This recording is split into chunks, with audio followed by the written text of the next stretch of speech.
dadangni ariyatga berib tur. Abduri she'rchi. Mikrofon oldida Mehri hayat. Özüm tapkan dünyadan tetip baksın eşimni.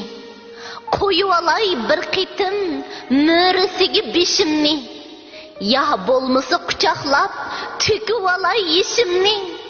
Dostum bana dadangni ariyetke berip dur.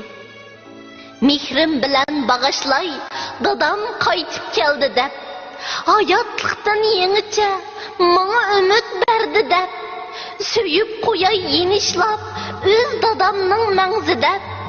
Dostum bana dadangni ariyetke berip dur. Yaxşılanda hal günüm kütüp alay mehmandek. Ayıqığı baş koyay xuda anam etqandek. Qarab tursun qışımda ketmen çapay dihqandek. Dostum bana dadangni ariyetke berip dur. Örü turup çarçıdım yülen çüküm yok yenimda. Olturuşqa amalsız mas'uliyat beg'imda. Bir yülensem kupaya alsırgan çığımda.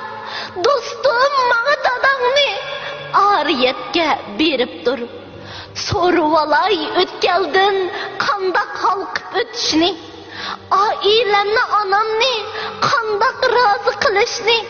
Sorup alay açıqni çandırmasdın yutishni. Dostum bana dadangni ariyetke berip dur. Dostum bana dadangni ariyetke berip